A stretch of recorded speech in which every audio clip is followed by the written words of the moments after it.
Good morning. It smells good in here. Yeah. I think that was Miss TNT leaving the place I got smelling you guys great. a little Oh my something. gosh! Thank you. This is a little something. This is a big something, boy. What? Have you had it? You gotta split it. Yeah. I know. I've had it before. You gotta split. You want to split it? All right. Good morning. How you doing? Am I on? We are on Facebook Live, so you gotta say hello, wave to the camera right over Hey. there. All right. We're waiting for this Good song morning. to end. We're gonna come in then for about like 10 minutes, take a commercial break, then we go take another break, and then we gonna keep it flowing because I know we gonna spend the full time. Okay. We have a staff absolutely. meeting at 10:30. That's why Okay. we're trying. We kind of our schedule is a little tight today, Yeah. but yeah, Yeah, we're gonna make it. we'll figure it out. So happy to we'll be figure here. it out. Yeah, I'm so happy to thank have you very guys much here. for, Thank you. It's good making to be this here. happen. Yeah, we just had a full schedule. Yeah. You guys always do. That's great. We moving, we doing what we can. Where's the bush tea though? I know, right? God. Listen, Hello, there's a that cup. is a I great finished. I finished mine. Hers, I think, was about finished. Yeah. But we need to get the pot I was just gonna outside. say you need to have Yeah, a pot. We need to get the pot. We The definitely props, need to get the the props pot. are necessary. we working on it. Okay. Yes. But how y'all feeling mentally though? Y'all good? We are very.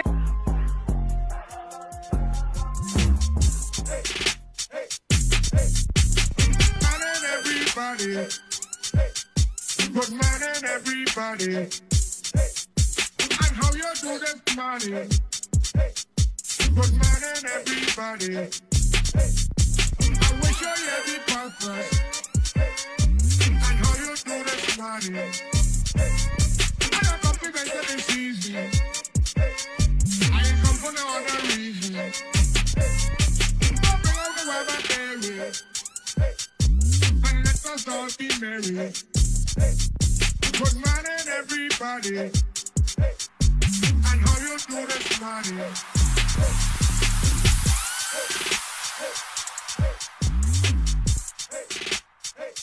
1013 ROE FM. It's your guy, DJ Yessai, alongside. It's D-Shay in the building. What's going on, D'Shay? What's going on, man? Hey, we coolin'. It is 26 minutes past the hour of 9 o'clock, That's and we right. have very, very special guests That's in the right. building. Stranger to no one. That's right. But maybe you just moved down here and it could be a stranger, so just in case.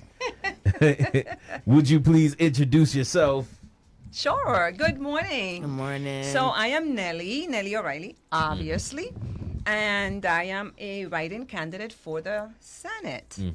I am so thankful for the opportunity to be here to share our ideas and priorities and thoughts and concerns with both of you as well as with the people that are listening. That's right. And I want to start by answering the very obvious question, why? Why is Nellie running for Senate? Take it away. As a matter of fact, I was outside a minute ago, and one of the young ladies asked me the question, and I said, yes, of course I want to go back. So I am running for Senate because I am very passionate about improving health care in our community. I am running for Senate because I am committed to addressing mental illness and homelessness.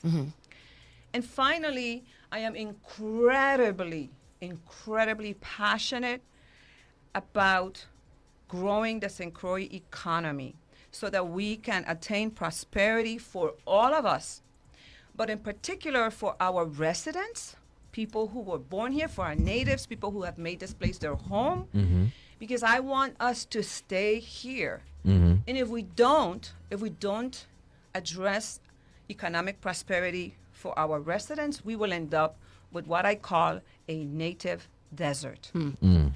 And that is where I like to end my introduction. And I am now very happy to answer any questions.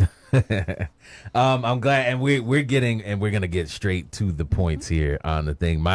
My follow-up question, right, I guess to all of those points is how? Of course. What is Nellie's plan of attack when it comes to addressing all of these issues? I'm so glad you asked that. So I believe that government cannot do everything. I believe that we have seen that our government is unable to actually maximize our resources. And therefore, we need to be open to what it would look like to engage into public-private partnerships Right. with Okay. entities outside of the Virgin Islands that have already an established and proven track record in running healthcare facilities that offer premium healthcare services, right? And that would look like Jackson Memorial, the Miami Hospital, the Kendall Hospital, the Baptist of the world. It would look like any of that. Think for a moment. 30 years ago, we used to send our patients to Puerto Rico for care. If you had a stroke or you were in a car accident and you had head trauma, there was no way to treat you here. Puerto Rico was the place. We stopped paying Puerto Rico health providers. They stopped taking our patients, and now we use Miami. It's a matter of time before we end up sending people to Oklahoma if we don't address our healthcare desert.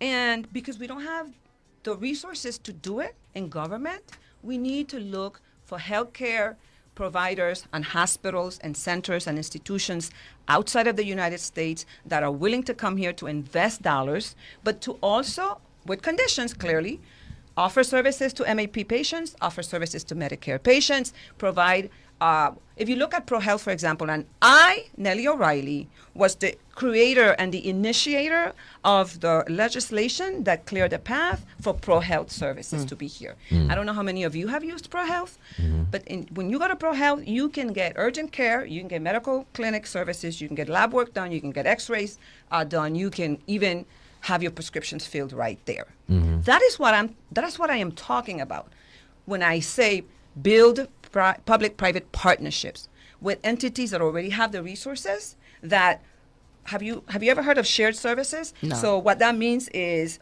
we already have HR, we already have this, that, we have purchase power, right? So all of those things are already taken care of, and all they need to do is come here, either build a new facility or repurpose a facility, open the doors and create jobs for our people, bring our people back home, those who are in the medical profession. So that is what healthcare reform, in my opinion, would look like, engaging other parties. Okay. And then to answer definitely, especially for me, is building the Virgin Islands economy, and in particularly the economy of St. Croix. Yes. And my question is, how and what is your plan and point of attack with Okay. that? Oh my gosh, I love this. Can I come back? Absolutely. Of course. So if you look at our priorities, I don't like to call it platform. If you look at our priorities really are anchored on the fact that St. Croix is a very large island, much larger than St. Thomas. We all know that, right? So all 82 square miles of St. Croix with only like 45,000 people, when once upon a time we almost had 60,000, right? We have the land mass and the availability to promote our island to, for example, and let's go back to healthcare, creating a medical tourism piece for St. Croix. Antigua, for example, I don't know if you know this, but the Chinese government, the Chinese in Antigua, are building their own city, their own community there, where they are providing like cosmetic surgery and all of these other services. I believe that St. Croix can be the place where we become a place in the Caribbean where people can come to get premium healthcare services and promote our island for medical tourism. We create opportunities for employment and to grow the economy, but then we also have premium healthcare services for ourselves. That's one piece. The second piece would be building our population, growing our population by encouraging expats to come back home, right? To bring back those skill sets. The things they've learned away, come back home with them. Because they will only come back home if we have good healthcare services for them, right? So that second piece is building communities. For example, communities for people that are 55 years and older. Those exist in Arizona, in Florida, all across the country. When we build communities that are 55 years and over, we're not really putting a huge pressure on our system because they don't have children that are going to go into our education system, right? These are people who are going to come here because they love the weather, they love the food, they may even still work from home, but they are also going to buy homes because we will engage with builders away who can come build these communities. These communities attract businesses. They attract the supermarkets, for example, so that we can, and I will say this, so that we can diversify who sells our food to us, right? They bring supermarkets, they bring other stores, they bring restaurants. And so that's one piece. And then the other piece is looking at micro communities. I don't know how many of you are aware that there is this, there are these initiatives in Atlanta and other places to build micro communities. What does that look like? Small homes created for multi or mixed communities, in particular for young people, for parents with families, homes that are built that share common areas, like condominiums, for example, but they are geared for first-time home buyers and also for the middle-class people. So growing the economy will include growing our population, building communities that will attract people to come to our island, but having to have that healthcare piece is really important for that to come together. I have a question from our Facebook. Tanasha asked, would she consider investigating how to get Medicare Advantage plans here for those not retired from the government? Very good question. And that would be, I have not considered that. And I don't have all the answers. I know that there are some limitations to our Medicare and Social Security benefits, unlike disability, because we are the Virgin Islands. And that would be a question that I would be able to take to maybe the Office of the Delegate to Congress, because it's more like a question at federal level that I can examine and research and come back to you.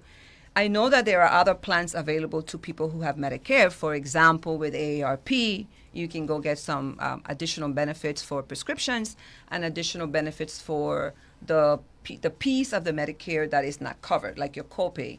And I think that's with United Healthcare. So if the question is, can we access those services for free? I would like to have some clarification. Well, I just would you consider investigating on how the Medicare Advantage plans for those not retired for the government? I would consider it, yes. Yeah. Okay. But it's the very first time that question has come up, and thank you for asking it. Oh, yeah, awesome question. And we encourage people to. Some people are a little afraid to call in sometimes, so that's why we have our live on Facebook, and we call our people the teammates, the Bush Tea in the Morning teammates. So feel free to log in right now. Go to Facebook.com if you're a little afraid to pick up the phones. 340-715-7948. If you're not, so you could ask some direct questions. D'Shay is going to be a first-time registered voter. Oh, congratulations! So this is the first time. She was actually we had a great show with Miss Karen and just talking about the importance of voting. So I want to know if you have any questions about the issue. Not yet, but I do have a question, but not yet. Listen, I'm so congratulations. Yeah. Congratulations for going out and for registering to vote. It's important. It's a message that we are trying to spread, that your vote matters. And I know it sounds corny, but at the end of the day, even if I want to take unless you have another question or you need to go on to our break, I want to take my nephew as an example. My nephew is 26 years old. Okay. Love him dearly. And, no register to vote. And, it's okay, I'm young, or it doesn't matter, it doesn't make a difference. And he was in a motorcycle accident Friday night. And he ended up at our hospital, right? And all of us were all hysterical, thinking, oh, my gosh, we're going to have to get him airlifted. How are we going to get him airlifted? He doesn't have insurance. He was there for hours, suffering and pain, his mother. Just imagine how tragic. And for the first time in my head, I said, wow, young people think they're invincible, right? Because when I was 25, I didn't think anything could ever happen to me. I'm okay until I had a child and I realized, oh, my goodness, if I die, who's going to care for my child? Right. And so we go through all of those phases where we don't believe it affects us. But it surely does, because you just never know when you're going to need to access healthcare, when you're going to need to, you drive on our roads, right? And so you are impacted by the lack of resources. You are impacted by the decisions that politicians make. And if you go to vote, I'd like for you to write me in, but that's not the objective. The objective is that you vet the candidates and you vote for the ones that speak to the issues and the values that you care about. Exactly. Okay. And I feel like Miss Barbara, she made a great point, because at first I was like, I ain't voting. I don't just 2 weeks ago, I was like, I ain't voting. I don't have time for that. I feel like our vote, it doesn't count. I feel like the government already have who they want in, and that is just that. But now when she spoke, I was like, okay, let me just go try. You understand? Because you can't be out here complaining about this and that, but don't vote. You understand? So that's my big thing now. So I feel like if you don't vote, you have no say so in nothing that goes on here. Be a part of the change that you want to see as well. You understand? So I want to see our island grow. I feel like we have a great island. We have a great view. We have freedom here. We really don't know how much freedom we have here. You check what I'm saying? So I just want to be a part of the change as well. Yeah. Thank you. Thank you so much. And I am not sure. I know that you're here, so clearly you enjoy public speaking and you enjoy engaging in conversation. And I want to say this to you, and I am not trying to blow up where. I am truly telling you this from a very genuine and authentic place. Talk right? to me. Write-in campaigns are very difficult. They're not easy. And I pray we win. And if we win, we would have made history, right? But I'm committed, and our team is committed to continuing to have this conversation, because I am the mother of 2 young men, and I want my son to come back home. I have one that will never come back home, right? And those that for other reasons. But I want my son and my granddaughters to come back home. Right. And too many people have left, and I see they sell all they own, they go live somewhere else, and then they come and stay in an Airbnb. Like, really?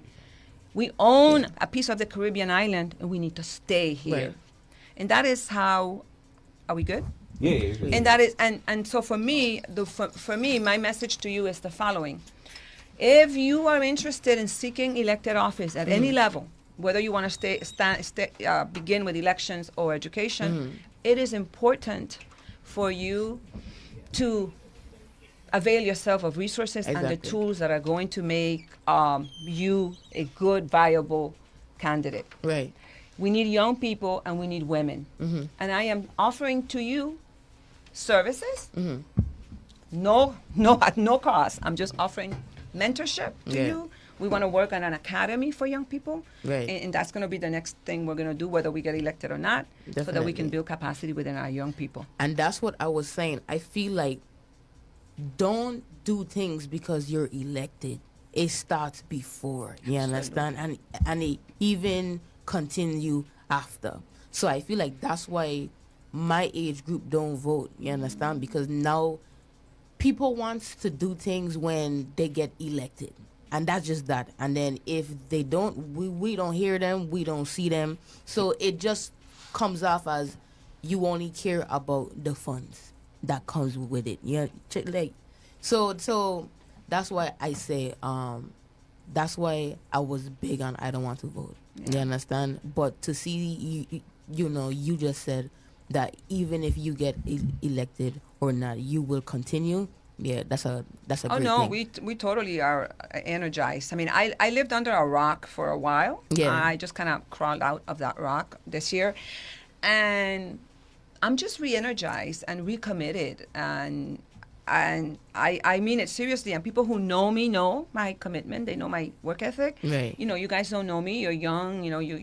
So I'm not here to sell you merchandise. I am here to actually open my soul to you and show you who I am. Right.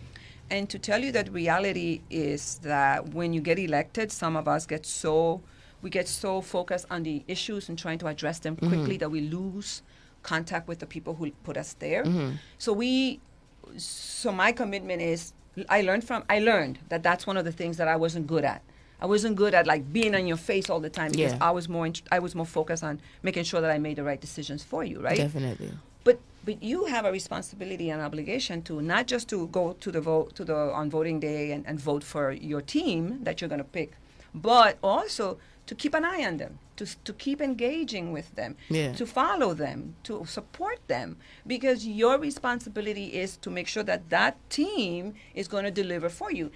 So I like to use the sports analogy that Coco here was using the other day, which is, hey, you know what? You guys, you girls, we all kind of know who our best favorite team is, and then whether it's the Atlanta Hawks, whatever, right? My husband's not going to like the fact that I'm using sports analogy because I'm not good at it. But if you know all the stats, you know how many baskets and how many layups and how many passes, it's the same way with the Senate. Right. You got to know them Right. and what they're doing. and call them up on it. Definitely. And that's your obligation as a voter, because you hire them. So you get to fire them. You get to evaluate them. You get to rehire them. That's how it works. No, definitely. Okay. Definitely. And one point that you have made, it was very great. You said that the government can't do everything, and you just can't. But we as the people, I feel like we do have a part to play in it as well. Is like, you know how some people complain about the island. A certain place in the island is messy. You understand? But they be the same ones throwing trash outside. You understand? So I feel like there is, and I wouldn't say small things. There are things that we can do to upkeep the island as well. You understand? The government slack a lot of things. You understand? And I don't know why, but you know, but by voting we could make a change on that. But you know, I just feel like overall we as the people have a big part to play in it as well, and we can't depend on the government for every little thing. You understand? So Absolutely. You understand? So go vote, man. You just have to. Go vote. just it's by rights, man. Absolutely. Jerrica said, what is the proper name and spelling of your name? For the people who aren't in the chat, I know you could drop it in the chat, Sure. but for the people who are listening on the dial and they aren't on Facebook, because, you know, board of the elections process sometimes could be a little, well, you put a F in the name and there's not there, so I don't know who this is, so we can't get them in.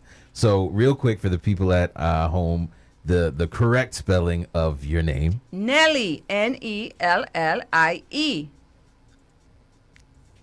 That's right.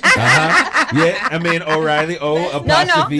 No, Oh, O'Reilly. you can just type in Nellie. You're just writing Nellie. Okay. Nellie. And that's Right. it. And there you go. That would be the vote. Now, you had said earlier that you were interested in diversifying and bringing different businesses with who we get our groceries from. But what we have a long list of people who've come in for interviews and talked about different things going on. One of them, historian Bobby Schuster, and for some reason just now, I know Bobby Schuster. His name just flew out my head. But talking about the project with getting the fisheries back, and through that we had the conversation about the abattoir and different things where St. Croix used to actually be a producer to other places like Louisiana when it came to sending our cows. And we actually had the what is it, the Centerpole Yes, beef Centerpole that cattle. was the Centerpole cow that was shipped off.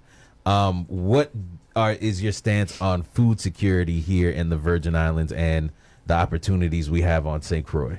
Absolutely. So food security is an issue for many reasons, right? Number one, no one should really have a monopoly on food, just like monopolies should not exist in healthcare, right?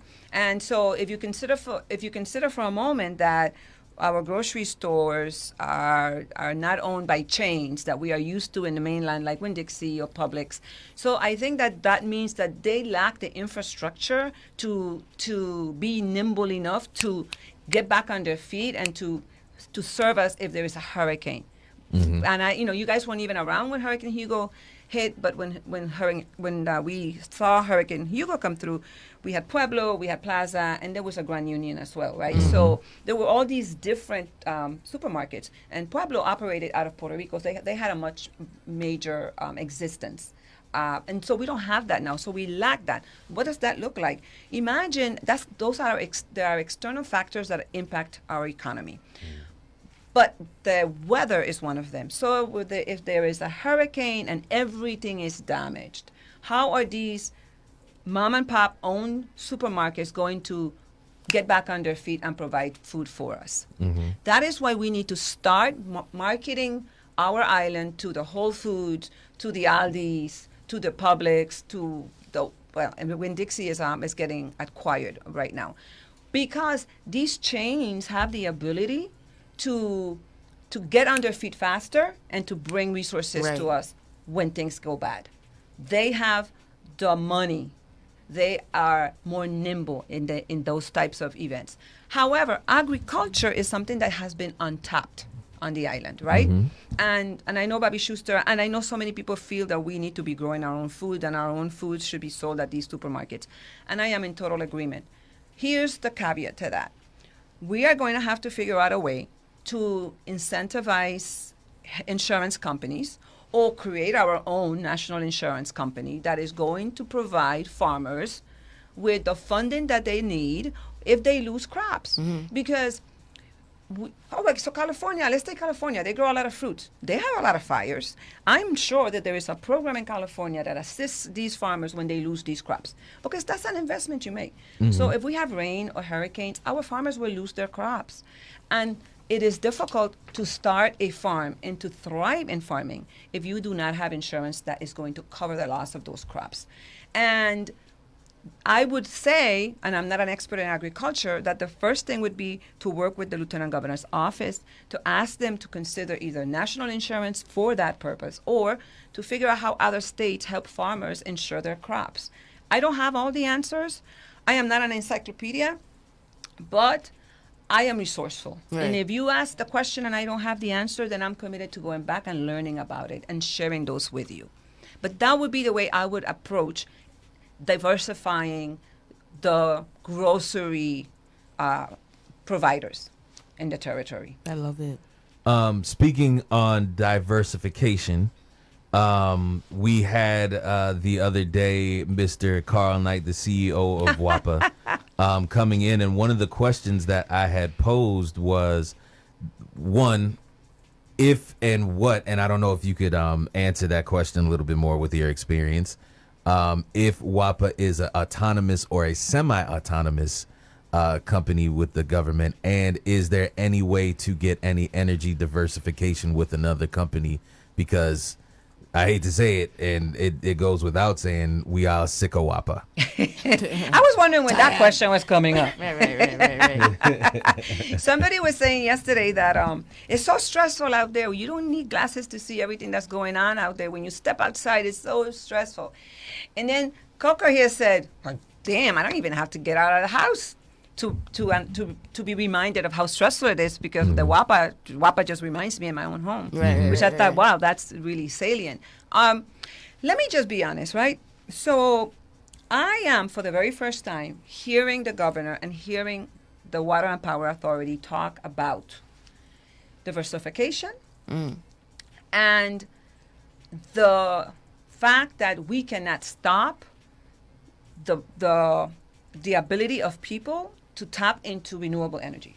This is the first time, people, pay attention, that WAPA is saying, we're not going to meddle. We understand this is inevitable. We are going to work with people who want to get off the grid.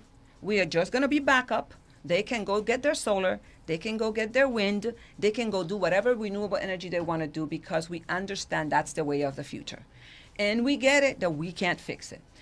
So let me answer the first question. So WAPA was founded in 1964.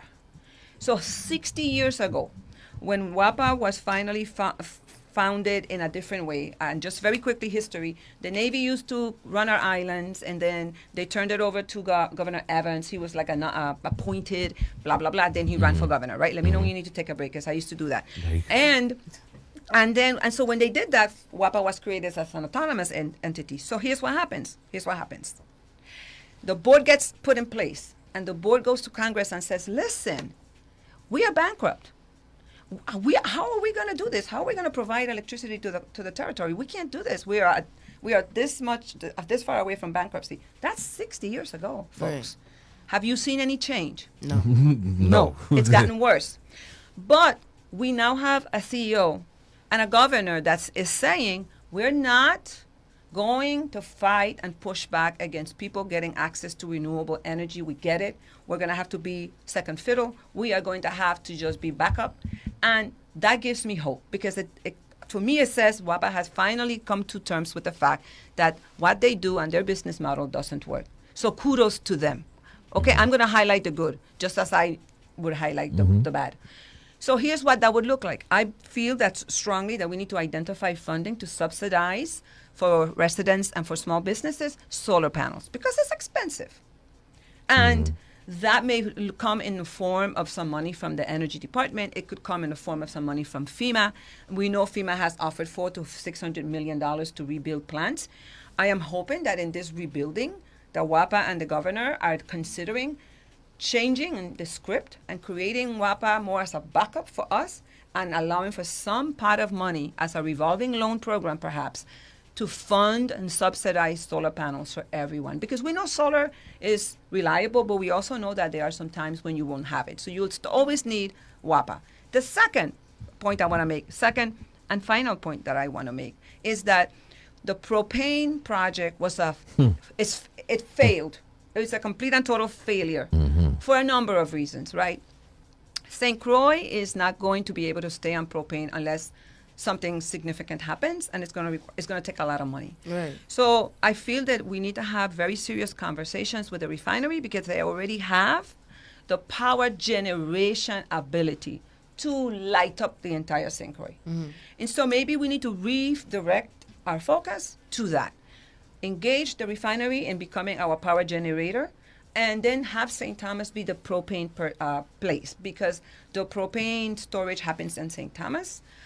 Moving the propane mothership to St. Thomas and then offloading the propane there and then taking it into barges to St. Croix is expensive, is unsustainable. And you have to study the issues to understand why WAPA is such a monster that we haven't been able to actually tackle. But I think we're getting closer. I know that's right. I'm okay. I'm trying to figure out how to form the next thing I'm trying to say. I don't know if I'm a firm believer in everybody getting solar panels just because of the fact that hurricane winds and all of this different stuff that we may be facing.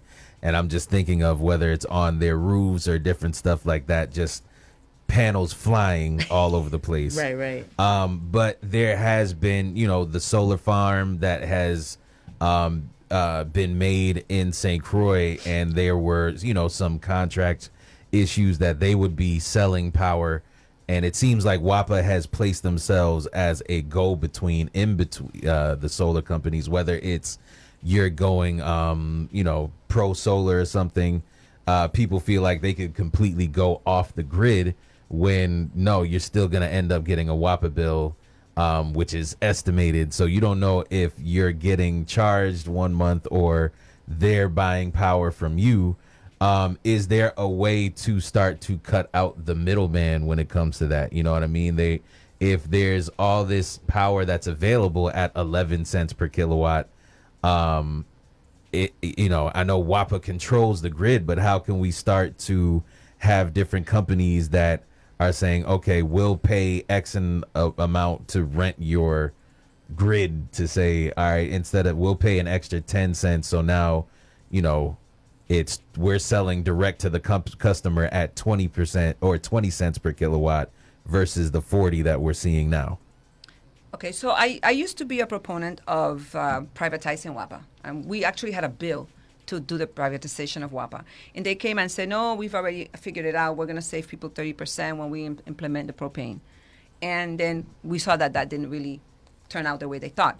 So some folks say that privatizing WAPA is a deal killer because WAPA is so old and inefficient that no one is going to acquire it, right? I want to push back on the issue of solar panels. So solar panels are more likely to sustain hurricane winds on a roof than they are in the farms that you see. Let's take St. Thomas, for example, after Irma. It was horrendous. They had a whole mountain with the solar panels, and those things just went flying. Just the ones at the district court here, the same thing happened. I think the ones at across from Diageo, those were suffered less damage.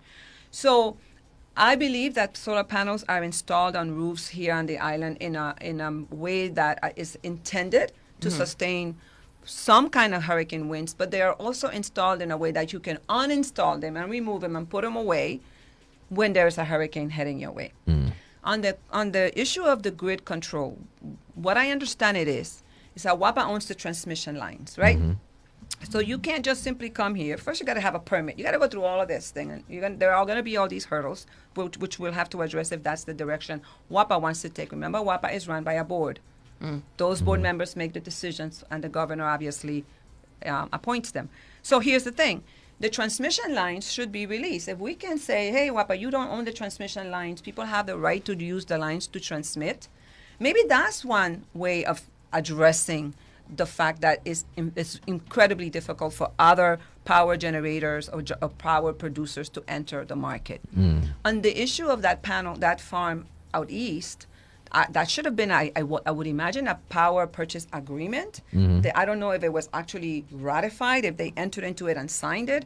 Why WAPA is backing out of that transaction is alarming to me, but I don't have the details of that. What I do know is that people who worked at that solar plant have not been paid.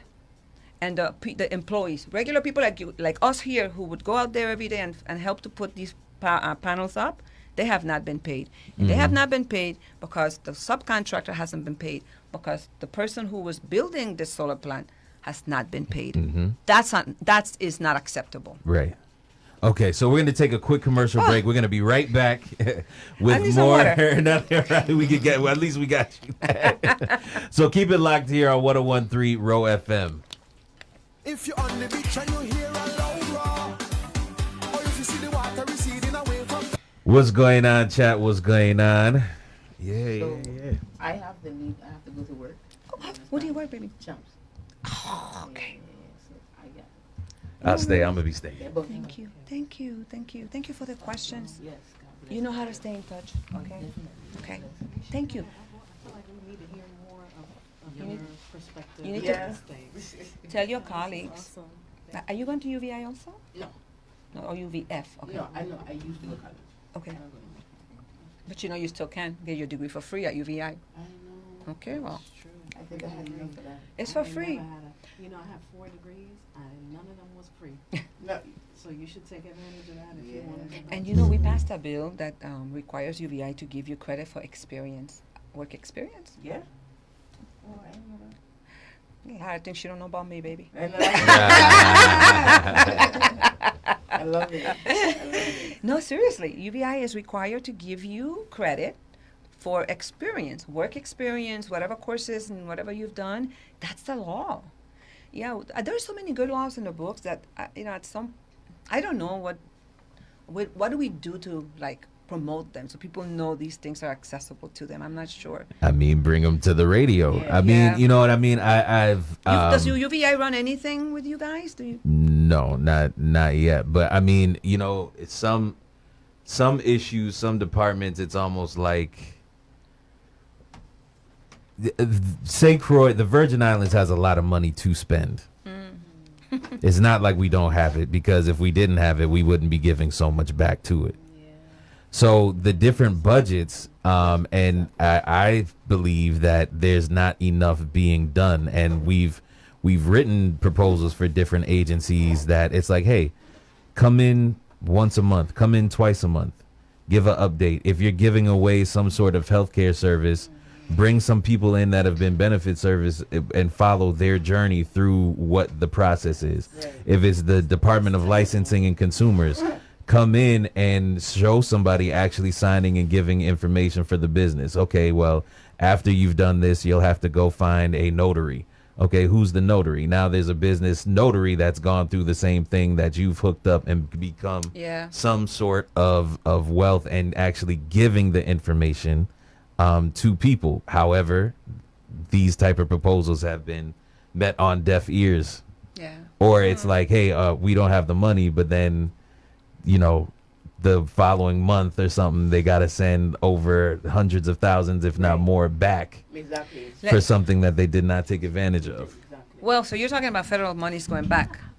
Yeah. However, I want to add to that all government agencies have a budget, and they have in their budget made accommodations for marketing, advertising. They need to be supporting the local radio stations, and they need to be doing like whatever happened to like public service announcements. I don't even hear those anymore. Right. Right. So that's like helping small businesses. Helping the profession, right? Because you guys, this is a profession. This is an art. Absolutely. And staying connected. So Absolutely. yeah. We got 33 seconds, and then we're coming back. So I think that's another piece that they need to understand that by doing that, when they do that, they help the local business, they help you guys, and they also inform the public. They always run radio ads. Remember Mongoose? Where you something waste management? Used to say the Mongoose something. The Mongoose was their mascot. Remember, I was saying we as a culture we don't do public service announcements anymore. Like nationally, it's just not a thing. Nationally, we just don't have messages going out to the public. You think social media replaced that? They're assuming well, everybody. I think it went away even way before social media. We coming back. At Lottery, where everybody wins.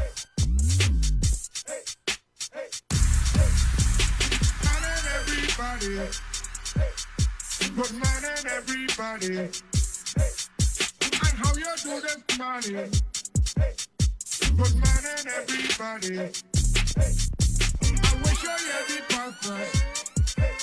And how you do this morning? I don't come to bed this easy. I ain't come for no other reason. Don't bring out the weather, baby. And let us all be merry. Good morning, everybody. And how you do this morning?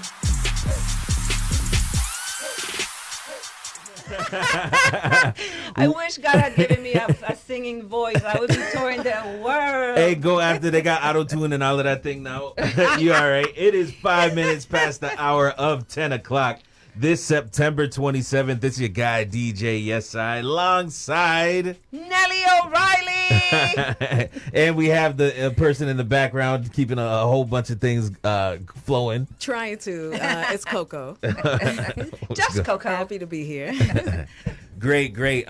Before the commercial break, we were talking a little bit more about energy diversification, solar panels, and what I wanted to say too. I'm glad you brought up the point about at least the land and area around Hovenza, right? For the longest, I've been saying when I was on a different radio station that I feel like the idea of that opening back up in the full capacity of what it used to be is absolutely done. I don't see it ever coming back, and I don't think it should be dangled in front of the Virgin Islanders like this carrot that has been spoiled now at this point, but still, like, oh, when it opens up. I remember somebody last year I was talking to, and they were like, wow, it's getting ready to open, watch. I do such and such in the States, and they've been having meetings about opening this and opening. I was like, okay, tell me when it happens, and I'm gonna show you. And they still haven't called me because it still hasn't happened.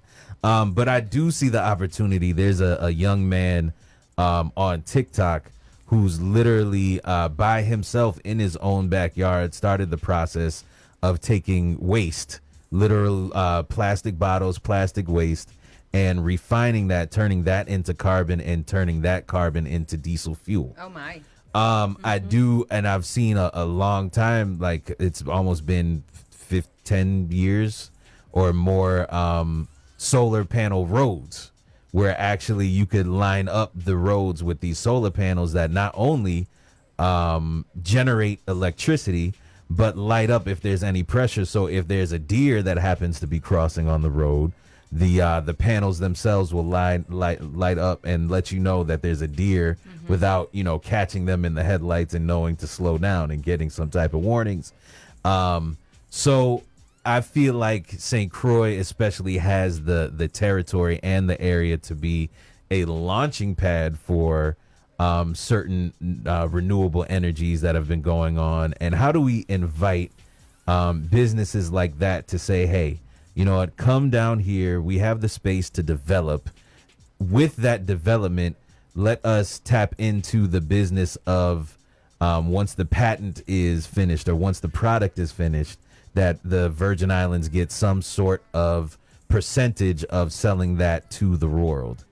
How can we get things like that in place? So I'm glad you brought that up. I see three opportunities, right, in what you said. So first opportunity is we have the Research and Technology Park. Everybody knows about the Research and Technology Park.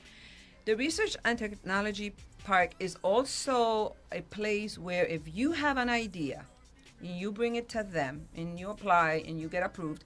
And follow me, please, because I have been out of office for 6 years. So things might have changed. If you get the benefits, the Research and Technology Park owns a piece of that concept.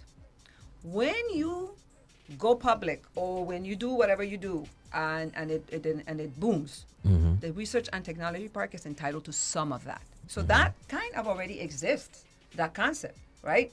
So what I would say is, if we are addressing the new technologies out there, like the gentleman, the young man with the bottles and all of that, that they can come under the Research and Technology Park because they get incentivized. And then we, like you said, own a piece of that patent or whatever that is. So we make some money when that opportunity explodes, right? But the important piece, that's my third piece, is job creation. You can't just bring a company here and let them bring their people and let them tell you what it is that this technology is going to do, but they don't train our people. No. We need to have this thing happen in parallel, right? In tandem, so that you're going to come in here and you're going to have this idea that you want to deploy, and we're going to allow you to do that by giving you these tax incentives. However, we want you to hire our local young men and women, or old, doesn't matter, because we want to build capacity, because we want to teach them how to install solar panels, how to convert bottles into some kind of waste to energy. These are conversations that have to happen before we engage anyone from away to do this. I imagine for us, for example, a school of renewable energy technology, right, where we can teach young men and women, old and what doesn't matter, how to what is a photovoltaic thing? What is that? What does it do? How do we connect it? How do we maintain it? How do we remove it? Imagine you deploying people out there to remove it before a hurricane. Those are opportunities. Those are pockets. We need to train our young people to do that. That needs to happen either right after high school, or in high school, or in connection with the tech park, or in connection with CTech. So I totally agree with you that those opportunities are untapped. However, government has to be open to trying these other technologies. I will say, for example, we brought someone here from Atlanta who had what is called a turf. It's an artificial turf. This is what they use to cover landfills, so that landfills will go from being very ugly, dry places to green spaces, right? There was pushback. Waste management didn't want it. No one wanted to have a conversation about artificial turf, which is a thing. And now you see it all over the country. These are being used to, after the landfills are capped, these are being used to cover the landfill and to to beautify the area. So the government has to be willing and open to having these conversations too. Yeah. Okay. I hope I answered your question. Yeah, I mean, on how to, I definitely like the answer about just making sure that locals and residents are trained in being able to be a part of that conversation and made sure to be kept in the loop. And which is why I was a little bit hesitant when you had brought up what Antigua is doing with China, because I'm not suggesting we're doing it, Right. I was just pointing out what's happening. What's going on? Right. Exactly. And even what I'm seeing now, if we're staying on the subject of energy, I'm seeing this because Puerto Rico is kind of dealing with a similar issue with power generation and reliability, that they're actually in the talks with the Dominican Republic on creating some type of line from the DR to PR to be able to purchase reliable energy from them. I asked the question to Mr. Knight about if that's available and if that's something that he would consider. And what do you think about that? What they're doing to curtail their problem in Puerto Rico? So think about the United States, right? It's a huge place, and there's all these grids, and they kind of connect to each other. So there's one state that can assist the other when power goes off or when there's too much strain. And I think the opportunity for Puerto Rico and the DR to do that, and that they're having that conversation, is clearly, it's good. It's good because it builds resiliency, which is important. However, let me remind you, there was a study done for that during the I think one of the administrations in the federal government. There was a study done to examine the feasibility of installing a line between Puerto Rico and St. Thomas for resiliency, right? It wasn't going to work for St. Croix because our waters are too deep. Right, in between. Yeah, right. We're in the Caribbean here. So, in the Caribbean Sea. So, that study was done and it was found that it was feasible. Where did it go? Why didn't it get implemented? I have no idea. So, it's not like these are new ideas. There are others. So, one of the things, and to the point of the job creation, is I heard Carl Knight also say, the CEO, I want to respect him, also say that they are retooling and they are retraining their employees so that they are more nimble and flexible and able to work with renewable energy, not just fossil fuel. So I think that WAPA is considering what that looks like too, right? So I'm really thankful because I know that folks worry about job loss. So to the Puerto Rico and DR initiative, kudos to them. If we can tap into other islands, that gives us the resiliency that we need. But I still feel that renewable energy is the way to go, with the other piece of it being just backup energy for us. And just going back and doubling back with the economy. Back in, I want to say it was 2013, 2014, I was a part of one of the Senate hearings about the legalization of cannabis. And I was kind of disappointed with a few of the senators' responses and answers to this.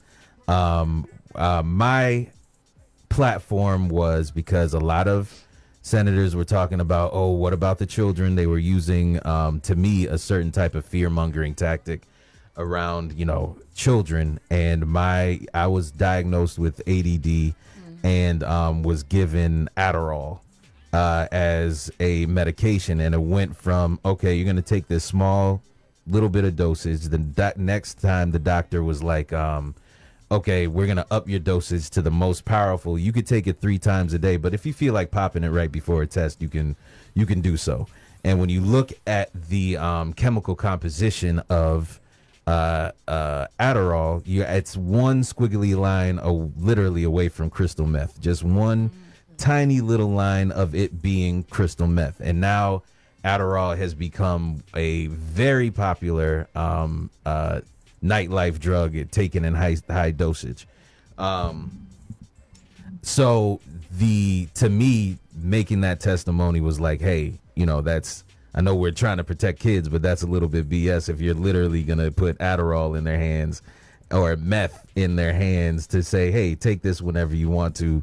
Don't worry about any type of consequences with the addiction. There was another lady there. She was suffering with multiple sclerosis. I remember she's since passed. Rest in peace. Yes, may her soul rest in peace. And I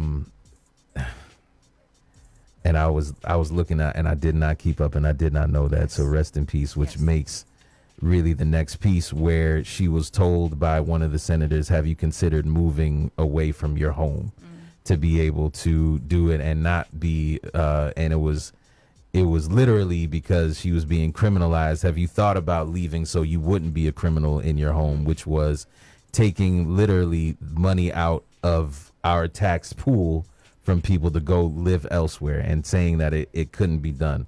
I remember at the time, your response was very personal to yourself because of the things that your family went through. But I felt very disappointed from everybody's answer in turn, because we had a chance to do this before Jamaica had a chance to do it, which would have put the Virgin Islands in front. Do you feel different about it now? Would you change your vote if you had the opportunity? Because I also felt like the senators were not hearing the public's cry and readiness to be able to say, hey, this is going to be great for the economy and help at the time when it was really a hot button issue. Yeah. Thank you for the question. So to answer the first is, well, first let me just make sure that I clarify that whenever any testifier came with us, this is a very personal issue for me, so let me pause.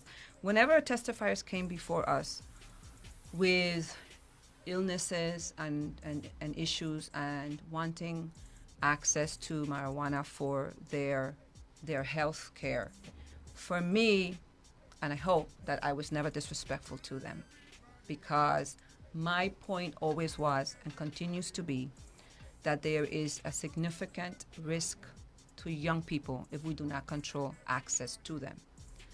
My opinion then was that I felt we didn't have enough programs in place or funding that would assist our young men and young women, whomever had the I call it the genetic predisposition to addiction, because a lot of that exists in my family, and I lived it and I saw it.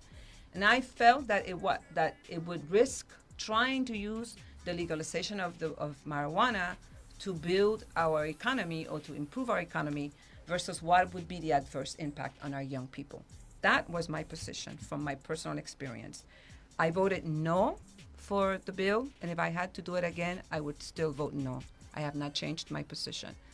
However, I supported the decriminalization because I understand that our young men and our young women, but particularly young men, were being charged with a crime, and that their lives were going to be impacted forever as a result of that charge. And in addition to that, we proposed and successfully passed legislation when a woman or a man leaves the prison after having served time for a felony, they were not able to access SNAP benefits.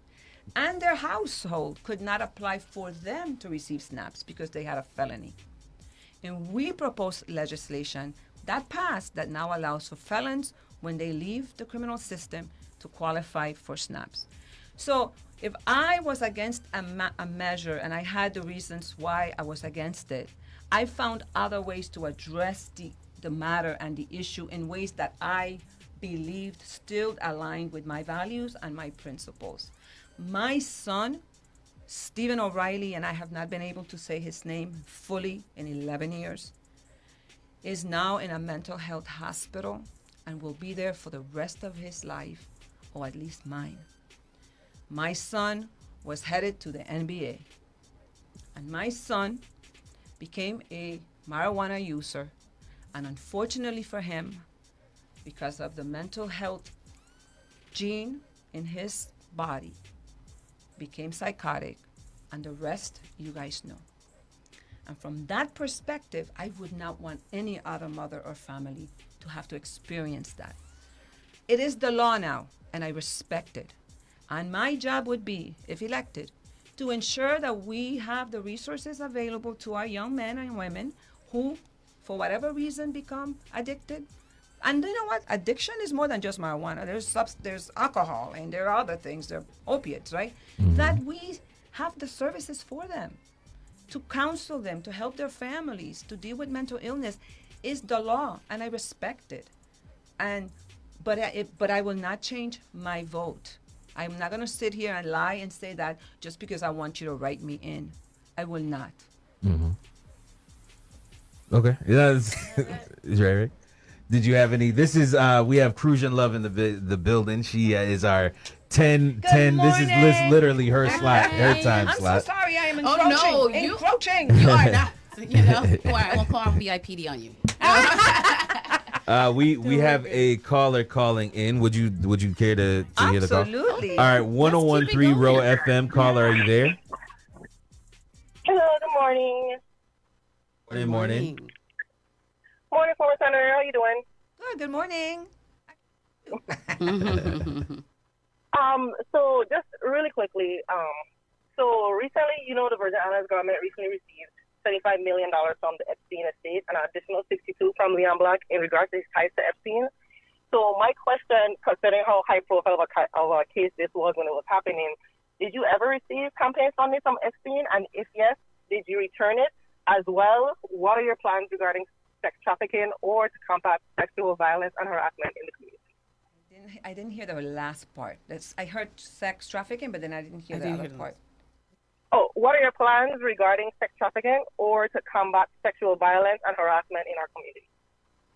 So thank you for that. I'm not sure how many of you know that when I was in the legislature, there was a bill that came across our desk, and it was the Sexual Offender Registry Act. That's what it was called. I don't know if it has been amended since. And I take pride in the work that we do because I don't sleep. If there's a bill that's 200 pages, I'm going to read it all, and I'm going to try to figure out what are the things that they're trying to pass that don't make any sense. And so I made a lot of amendments to that legislation. One of my concerns then was that we were criminalizing a 17-year-old young man, that might have had non-consensual, because even though you can't call it consensual sex if the person is a minor. Right. Even absolutely. though if they are two young people doing this. So if you were 19 and your girlfriend was 16 and this happened, it could become and it follows you. It Right. follows you for the rest Correct. of your life. Wherever you go and live. And listen, we all made mistakes. We all were fools when we were young. And how do we punish people for the rest of their lives for a mistake that they made? So I made sure that we were not going to be sending our young men into the abyss for the rest of their lives. And so those are some of the amendments that I created. I will be very honest with you. I had the issue of Epstein was not even on my radar. When I started learning about what was happening, I wondered, how was it that this particular matter was kept so quietly? How were people coming through the airport, and how were young ladies going to UVI? How was UVI even a part of that? I totally missed that.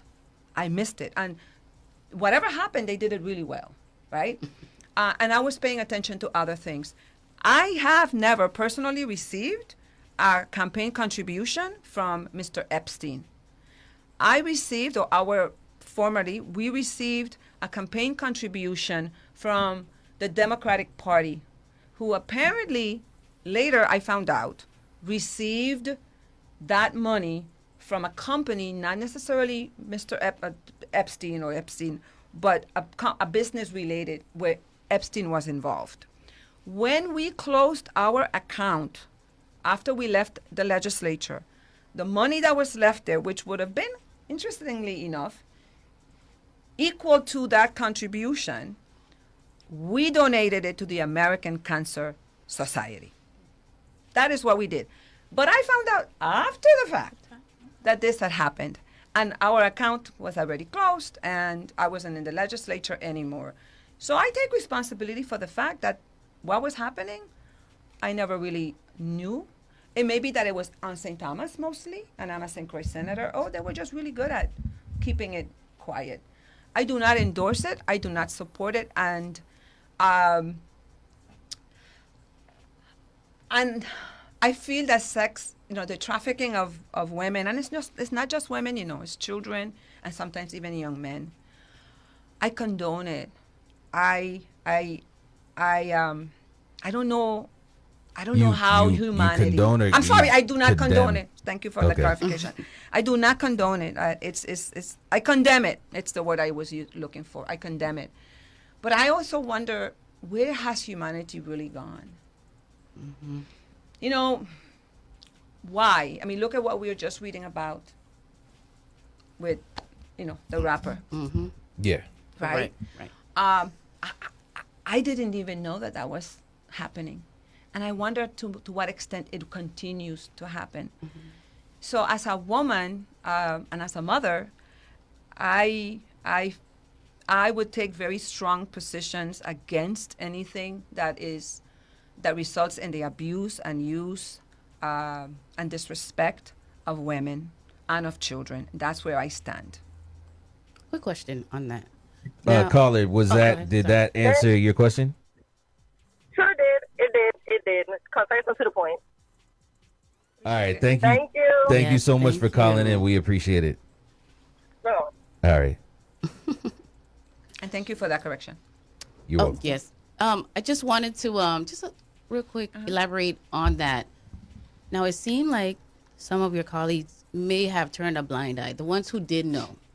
Now, how do you feel moving forward? You're running. You're going to see these colleagues, your peers again.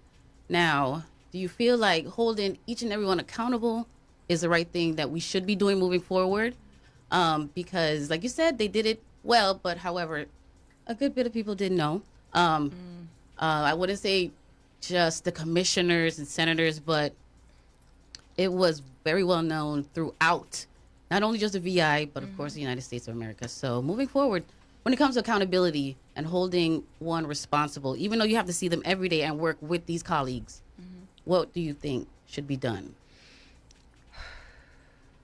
I think that a senator has to weigh their beliefs and values against the need to build consensus. Okay. Right? And I think that in the legislature, there are times when you have to say that's not acceptable, and I don't care if you don't vote for my measure. Okay. Right? I'm going to have to go to my supporters, and I'm going to have to go public, and I'm going to have to make a lot of noise. And I was known for like rah-rah. A lot of women running out there will tell you, I'm not rah-rah. Well, you know what? I am. God gave me a brain, and he also gave me a voice, and he gave me a mouth. Yes. And so I'm going to use one example. I was in the legislature. There had been a horse racing happening the Sunday before. We have a hearing on Monday morning. And hey, ladies, if you're listening and you remember this, and two senators from St. Thomas in particular get on the mic, and the first thing out of their mouth, they fix their mouth to say, and I don't even remember the name of the horse, okay, God, that was traumatizing. Big Bud win, Big Bud. That was all these grown people had to say when they took the mic. Never mind, there were women in that room. There were women watching. There were women working in the legislature. I am a woman. And they have the audacity. And I'm telling you, it wasn't, oh, congratulations to the owner of Big Bud. It was the Big Bud taken to the next level in a very disrespectful and sexual way. And I am not going to stand for it. So I got on the mic and I called them out on it. And then I wrote the Senate president, and I believe that was Senator Russell, a letter telling him it was unacceptable and that the women of the legislature needed an apology from those senators. I never got an apology. They never got an apology. In fact, they were mad at the fact that I called them out. But you know what? Because that was the old school kind of senators that thought that they could get on the mic and say whatever they wanted to say, and the rest of the women in the room needed to shut up. No. Those days are over. The days of Lorraine Berry, may her soul rest in peace. Those days gone. I am not going to just sit there and let you disrespect me or women and not say anything. So what if my measure doesn't pass? I spoke my voice. I spoke my mind, and I put you in your place. But then I'm going to need women to support me. Correct. I agree. When those measures don't get passed because they're blocking it. Because that is the dilemma that senators are confronted by. Do I make friends so I can get my votes, or do I stand up for what matters? Right, and that is one thing I've always respected about you. You had that voice. You were not afraid to speak up, and like you said, you shut that down, okay? And when it came to, having the respect for women, I just put in like that old school backdoor way of doing business. I agree. Bring it to light. Let's get it. Stop it. Listen, I don't know what time it is. Stand up for us. It is 10:32. Oh, yeah. I know you got to go. No, I just wanted to give you one more example. Okay, go ahead. One more example, just one. Damn. One example. So on my very first meeting with these old senators that had these ways, they brought me a plate of food, and one of them tried to grab my roll. Don't. This is my first election. This is my first term. Oh my goodness. Can I have your roll? I said, no. Wait for your own roll. I'm like, what the heck? My husband used to say, girl, you're going to get... I'm like, there was a time when I had to tie a belt to the door at the Windward Hotel because I had exposed Southland Gaming. Oh goodness. And everybody knew that there were people... my team, our team was like, oh my God, what did you just do? I'm like, I'm going to the federal government with these papers. Yeah. And so that night, I tied my belt to the doorknob and to the nightstand because I didn't know what was coming. Okay. So That's your personal security. So you many know, just in stories case. we can share. Thank you for the chance to speak with you guys. It's really, really phenomenal. Absolutely, absolutely. We look forward to having you back. And where can people find you, get instructions on how to write you in, and anything that you have coming up next? Oh, we have a lot going on. You can visit our Facebook page. There are some events coming up tomorrow. There's an expo, a voter registration expo in Sunny Isle. You should come. You should register. We also have on Saturday, Saturday is the Board of Election. On Sunday, we are going to chat with Dr. Brittany Dawson at 8 p.m. through Westgate. So I look forward to you joining us and chatting and sending your questions and your comments and your thoughts.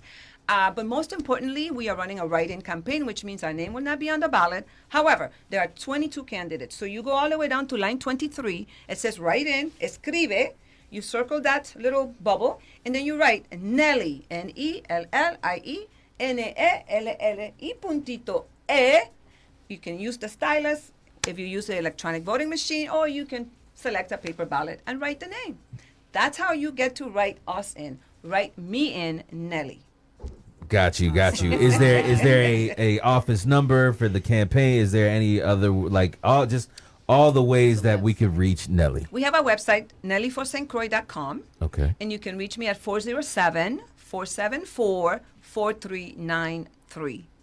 One more time, I'm going to drop it in the chat. 407-474. 4393. 4393. I was traumatized by Liberty, and so I had to switch. Hey, listen. What about your social media platform? Yeah, your social media. So we have Instagram, and we also have Facebook, and we have TikTok. So check us out on TikTok. Hey, that's right. Well, thank you again so much, Thank you and Coco, for coming through. Coco, Thank she's you. been great Thank you for having on the us. chat. Thank you so much for staying extra too. Yeah, man, this has been the extended version of the Bush Tea in the Morning Show. Miss Crucian Love is here, about to keep you on top of things. Yes, we're gonna have some fun. Hey, that's right. Listen up a little bit. Hey. But yes, thank you, Senator. Thank you for having coming us. by. Keep it locked here on 101.3 ROE FM. Don't go nowhere at all. We have heard your feedback. The Governor Wang F. Louis Hospital's cashier department has extended hours.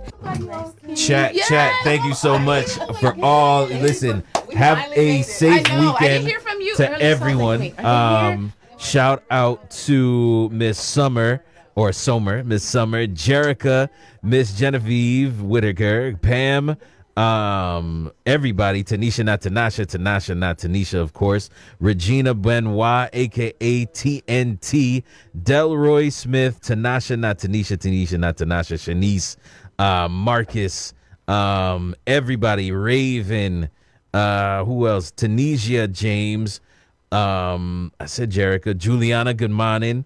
Everybody, Darren, Mr. Schuster, everyone. Got Shanice, it's a lot, and I didn't scroll out, and I'm trying to Miss Sandra, of course. Who else? Miss Eliana, thank you for calling in too earlier. Michael Evelyn, of course. Fita Cat, Mr. Felix London, Roxy Remois, what going on? Nakia, aka Akon, Anais, of course. And remember, tonight, get your tickets. They're still available. It is that time. We got the Same Difference live podcast going on Saturday, going on Friday tonight, going on Saturday, both from 7 to 9. You could drop your kids off over at Eliana's new spot there, right across from Rehab, for the paint, and I mean, they're gonna be sipping on juice. It's for the teens. And yeah, man, there's a lot of action packed weekend. Of course, the motorcade, the leukemia awareness for Mr. A superhero Logan. We're gonna be out there 1 o'clock. We leave at 2. Drive down to Lagoon for some information, awareness, all of that. You could donate any water bottles, anything you can. Head to the DPM&M store in the Watapana Mall.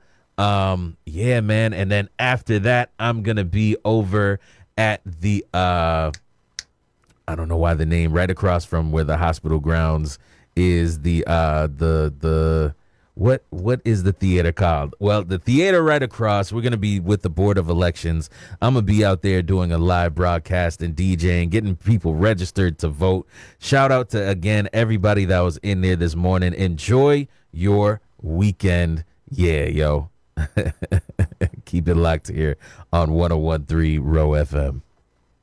Of clouds and sunshine with the chance of a passing shower.